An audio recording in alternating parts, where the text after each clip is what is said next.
Hello everyone. आज English vocab के class में हम लोग 10 इम्पॉर्टेंट वर्ड्स पढ़ने वाले हैं जिनका प्रयोग सेंटेंस में किया जाता है अलग अलग रूपों में, मगर सेम वर्ड को अलग अलग रूप में कैसे प्रयोग करते हैं आज हम लोग इसी क्लास में सीखेंगे कि the same word used at different part of speech. तो चलिए स्टार्ट करते हैं आज का क्लास। और पहला वर्ड रहा हमारे पास आज का बार्गेन। तो बार्गेन का अगर हम लोग नाउन के फॉर्म में इसका मीनिंग देखेंगे तो इसका मीनिंग होता है सौदा या खरीदने बेचने का समझौता। जब हम लोग कोई सामान खरीदते हैं तो उस समय क्या करते हैं, कोई भी वस्तु का मोल भाव करते हैं। अगर मान लीजिए कि अगर 100 रुपये इसका दाम बोला गया दुकानदार के द्वारा, और अगर हम लोग बोलते हैं दुकान वाले को कि नहीं 100 रुपये मैं नहीं दूंगा, इसके जगह पर मैं 90 रुपये ही दूंगा इस सामान का, तो ये क्या हो गया, बार्गेन करना हो गया। यहाँ पर हम लोग बोल सकते हैं क्या कि सौदे में क्या कर रहे हैं, हम लोग समझौता कर रहे हैं ना। यहाँ पर दुकान वाला 100 रुपये बोला था, मैंने 90 रुपये बोला। अब 90 रुपये में अगर दोनों समझौता कर लेते हैं तो 90 रुपये में सामान बिक जाएगा, तो ये हमारा हुआ बार्गेन कहलाएगा, है ना।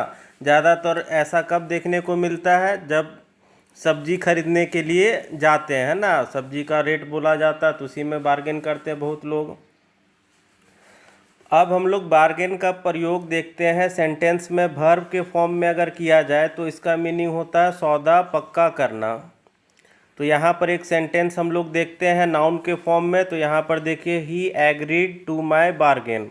मैंने क्या किया, यहाँ पर पहला एग्जाम्पल हम लोग देख रहे हैं कि मैंने एक दुकानदार वाले को कोई सामान का रेट बार्गेन किया, उस पर वो तैयार हो गया। तो ये क्या बोल रहा, वह तैयार हो गया मेरे बार्गेन पर, मेरे समझौते पर, जो मैंने रुपए बोला था उस पर तैयार हो गया।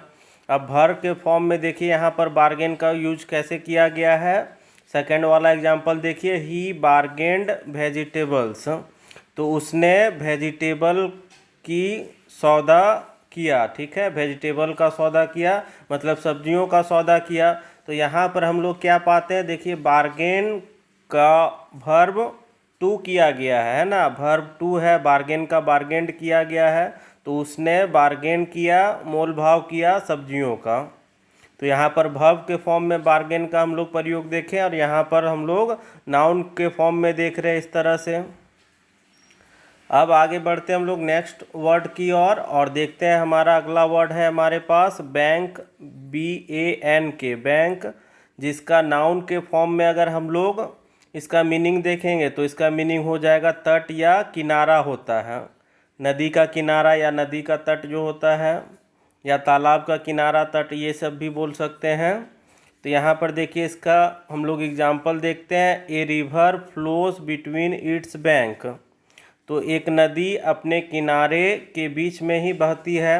मान लीजिए कि ये वाइट वाला जो दिखाया जा रहा है इस तरह से ये नदी है, और ये ब्लू वाला क्या है, इसका किनारा है। तो नदी क्या करेगा, इसके बीच में ही बहेगा। तो यही हमारा बोला जा रहा है सेंटेंस में। अब हम लोग बैंक का प्रयोग देखते हैं वर्ब के फॉर्म में। तो वर्ब के फॉर्म में बैंक का प्रयोग होता है क्या, निर्भर करना, ठीक है। इसका मीनिंग क्या हो जाता है, निर्भर करना होता है। अब इसका एक एग्जाम्पल देख लेते हैं सेंटेंस में कैसे यूज किया जाता है। I am banking on your help, मैं तुम्हारे मदद पर निर्भर हूँ, ठीक है। सेंटेंस का मीनिंग यही बोला गया कि मैं निर्भर हूँ तुम्हारे मदद के ऊपर। तो यहाँ पर हम लोगों ने देखा क्या कि बैंकिंग का प्रयोग वर्ब फोर के रूप में किया गया है। बैंक को बनाया गया है ING जोड़ करके वर्ब फोर बनाया गया है। तो यहाँ पर वर्ब के फॉर्म में, और यहाँ पर क्या हो गया, नाउन के फॉर्म में। नाउन के फॉर्म में अगर हम लोग चाहें तो बैंक का प्रयोग एक और हम लोग जान सकते हैं, बैंक जहाँ पर हम लोग क्या करते हैं, पैसे का लेन देन करते हैं, ठीक है। पैसे का लेन देन जहाँ पर होता है ये भी एक क्या कहलाता है, बैंक कहलाता है। तो ये भी एक बैंक हो गया। तो यहाँ पर हम लोग नाउन के फॉर्म में एक और देख सकते थे बैंक का प्रयोग। अब आगे बढ़ते हैं, देखते हैं हम लोग नेक्स्ट वर्ड। तो यहाँ पर है हमारे पास नेक्स्ट वर्ड बैटल। तो बैटल BATTLE बैटल हो गया। और बैटल का नाउन के फॉर्म में अगर हम लोग देखें इसका हिंदी मीनिंग, तो ये होता है युद्ध, लड़ाई या संग्राम। अब इसका प्रयोग हम लोग देखते हैं सेंटेंस में। तो यहाँ पर एक एग्जांपल है हमारे पास, the battle of Panipat is written in golden letter in our history. तो पानीपत की जो लड़ाई थी या युद्ध थी, हमारे हिस्ट्री के सुनहरे अक्षरों में लिखा गया है। तो यहाँ पर हम लोग देखिए बैटल का प्रयोग कहाँ पर किए हैं, शुरू में किए हैं सेंटेंस का। तो ये हमारा नाउन के फॉर्म में हो गया कि पानीपत की लड़ाई, ठीक है। कहाँ की लड़ाई है, पानीपत की लड़ाई। लिखी गई है, इज रिटेन, लिखी गई है सुनहरे अक्षरों में हमारे हिस्ट्री में। तो हमारे हिस्ट्री के सुनहरे अक्षरों में पानीपत की लड़ाई को लिखा गया है। तो ये रहा हमारा एग्जाम्पल का हिंदी मीनिंग। अब हम लोग आगे बढ़ते हैं और बैटल का प्रयोग देखते हैं हम लोग वर्ब के फॉर्म में। तो इसका हिंदी हो जाता है लड़ाई करना या टक्कर लेना। अब इसका प्रयोग देखते हैं सेंटेंस में कैसे किया जाता है। तो यहाँ पर है they battled with winds and waves. तो वे लोग लड़े हवाओं से और लहरों से, ठीक है। वाइंड्स मतलब क्या होता है, हवा, और वेव्स मतलब क्या होता है, लहर। तो उन्होंने लड़ाई की किससे किससे, वाइंड्स और वेव से। तो यहाँ पर लहरों और हवाओं से लड़ाई की। तो यहाँ पर देखिए बैटल का प्रयोग किस फॉर्म में किया गया है। तो बैटल का फॉर्म है यहाँ पर वर्ब टू है, बैटल का बैटल्ड किया गया है।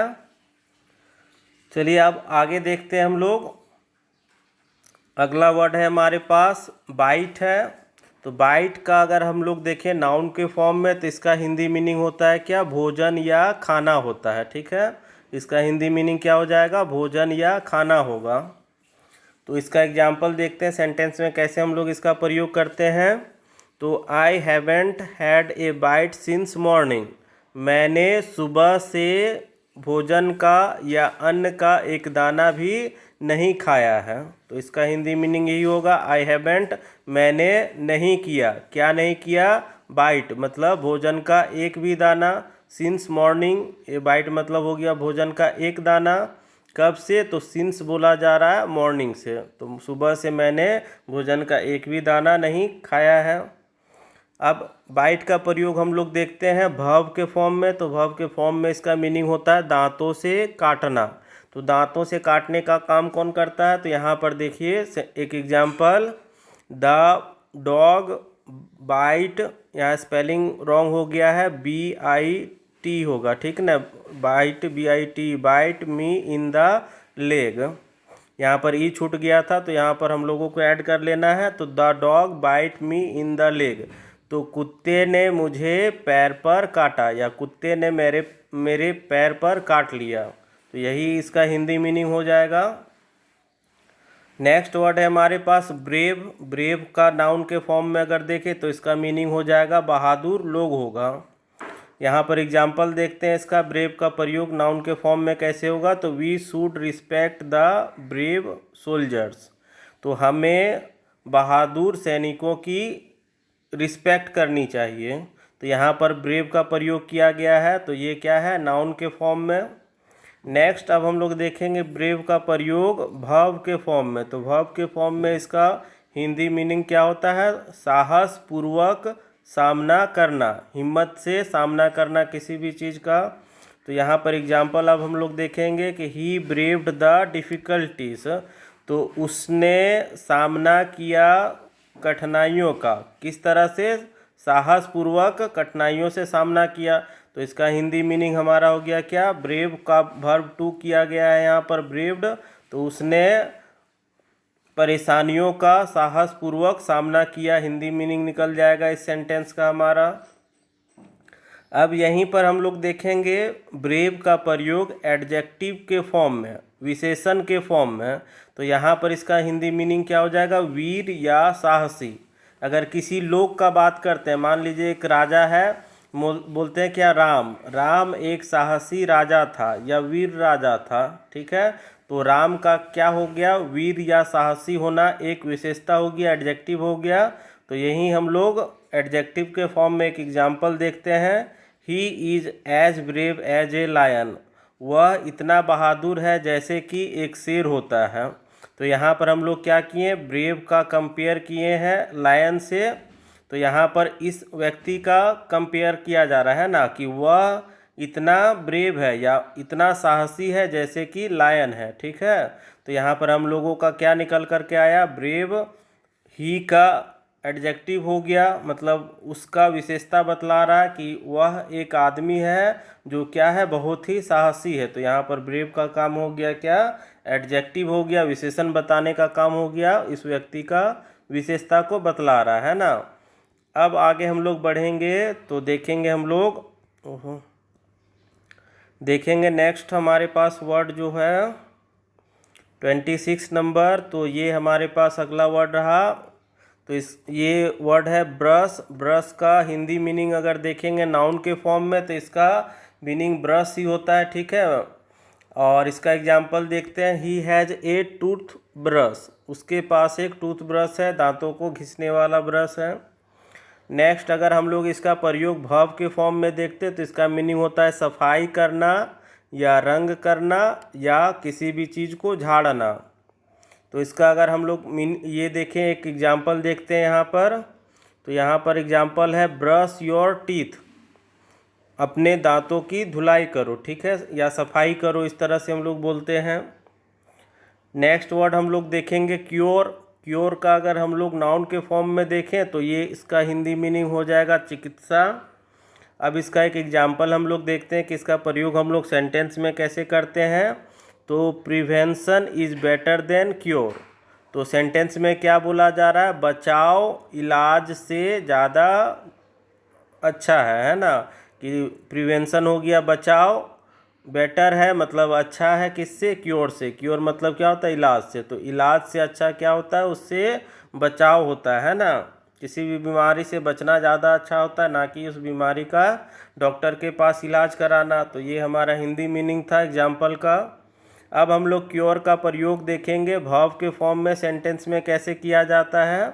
तो वर्ब के फॉर्म में क्योर का मीनिंग होता है उपचार करना, किसी का ट्रीटमेंट करना। ठीक है, तो यहाँ पर अब हम लोग एग्जांपल देखते हैं कि a doctor can cure him of his illness, तो एक डॉक्टर ठीक कर सकता है उसकी बीमारी को। अब नेक्स्ट हम लोग देखते हैं वर्ड हमारे पास है क्लाउड। क्लाउड को अगर हम लोग नाउन के फॉर्म में देखें तो इसका मीनिंग क्या होता है, बादल होता है। और इसका अब हम लोग देखते हैं सेंटेंस में प्रयोग। The sky is full of clouds, आसमान भरा हुआ है बादलों से। तो बादल यहाँ पर नाउन का फॉर्म हो गया। अब हम लोग क्लाउड का प्रयोग देखते हैं सेंटेंस में वर्ब के फॉर्म में। तो इसका हिंदी मीनिंग होता है अंधेरा होना। वर्ब में इसका मीनिंग हो जाता है क्या, अंधेरा होना, जबकि नाउन में इसका मीनिंग क्या था, बादल था। सेंटेंस में इसका यूज देखते हैं कि वर्ब के फॉर्म में कैसे करेंगे। तो the death of Shrimati Gandhi clouded the future of India, तो जो इंदिरा गांधी थी उसका बात किया जा रहा है यहाँ पर।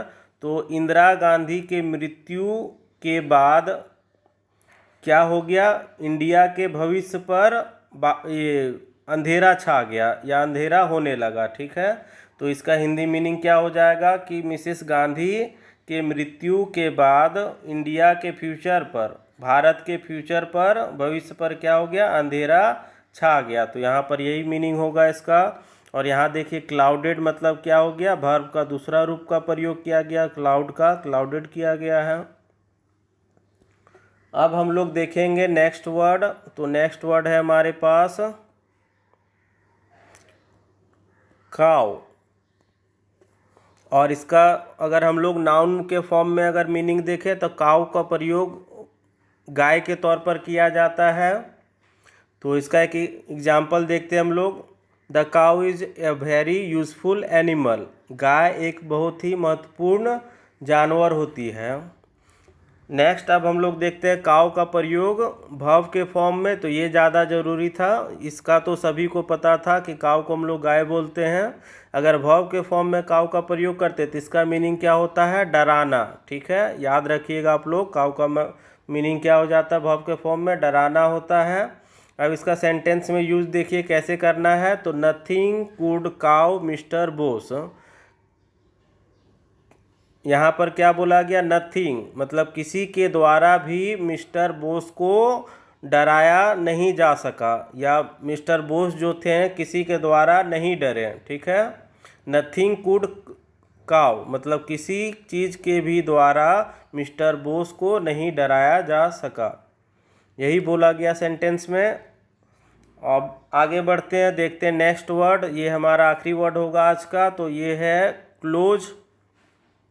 अब क्लोज का प्रयोग अगर हम लोग देखें नाउन के फॉर्म में, तो ये इसका हिंदी मीनिंग क्या हो जाएगा, घेरा या अंत होगा। तो क्लोज अगर बोलते हैं कि इस तरह से अगर क्लोज करते तो ये हमारा हो गया घेरा, या अंत भी हम लोग बोलते हैं इसे नाउन के फॉर्म में।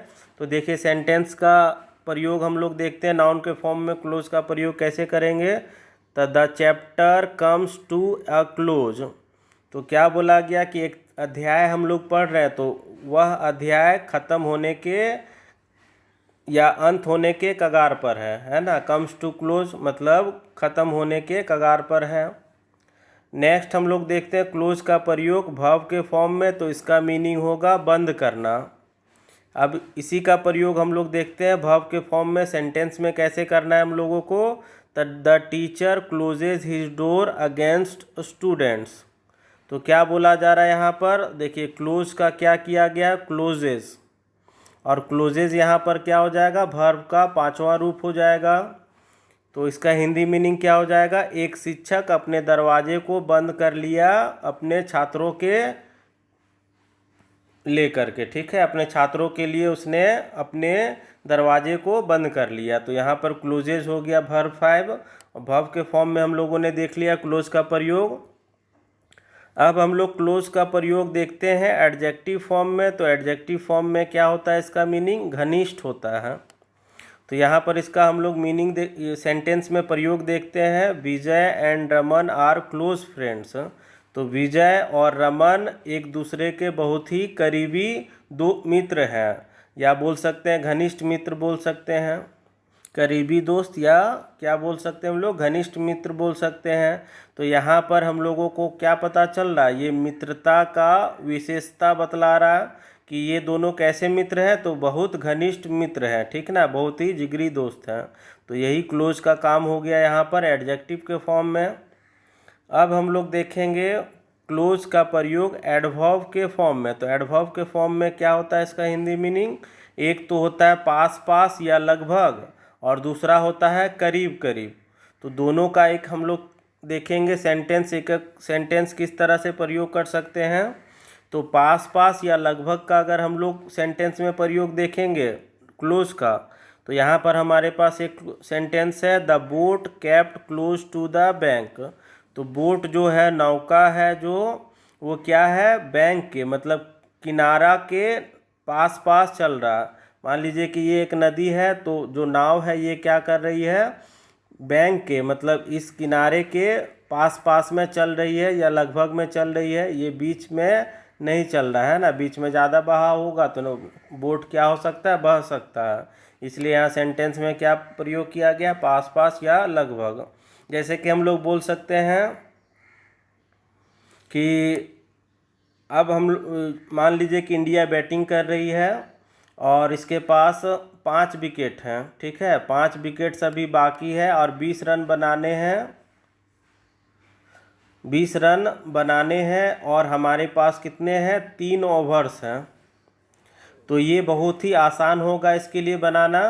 तो हम लोग यहाँ पर बोल सकते हैं क्या कि इंडिया लगभग मैच जीत चुका है। तो India is close to win, ऐसे बोल सकते हैं हम लोग सेंटेंस में प्रयोग, India is close to win. तो यहाँ पर हम लोगों ने देखा क्या, India is close to win. तो यहाँ पर क्लोज का प्रयोग किस फॉर्म में किया गया है, तो एड वर्ब के फॉर्म में किया गया है। यहाँ पर विन क्या है, विन यहाँ पर वर्ब का काम कर रहा है ना। तो वर्ब की विशेषता कौन बता रहा है, क्लोज बता रहा है कि जीतने के कगार पर है या जीतने के लगभग में है। इसी तरह यहाँ पर देखिए बैंक यहाँ पर क्लोज है, तो क्लोज क्या है, वर्ब का ये विशेषता बतलाने का काम कर रहा है। अब नेक्स्ट इसका जो हिंदी मीनिंग है करीब करीब, इस पर एक बार हम लोग देख लेते हैं इसका एग्जाम्पल। तो यहाँ पर हमारे पास एक example, she is close upon 40, वह करीब करीब 40 की है। ठीक है, यहाँ 40 बताया जा रहा है, तो यहाँ पर एक लेडी है, लेडी के बारे में बात किया जा रहा है कि वह करीब करीब 40 की होगी। यहाँ पर हम लोगों को 100% नहीं पता, हम लोगों ने एक लेडी को देखा रास्ते में चलते हुए, तो दो दोस्त आपस में बात कर रहे हैं, तो बोलता है क्या एक दोस्त दूसरे को कि देखने में वो लेडी क्या लग रही है, करीब करीब 40 की लग रही है ना। तो इस तरह से भी हम लोग क्लोज का प्रयोग कर सकते हैं। तो आज हम लोगों ने 10 वर्ड्स देखे जिनका प्रयोग हम लोग सेंटेंस में अलग अलग फॉर्म में करते हैं, कभी नाउन के फॉर्म में, कभी वर्ब के फॉर्म में, और कभी एडजेक्टिव के फॉर्म में, है ना। तो यहाँ पर हम लोगों को सीखने को मिला। तो आज के क्लास में हम लोग इतना ही करेंगे, मिलते हैं अगले क्लास में कुछ और इम्पोर्टेंट वर्ड्स के साथ।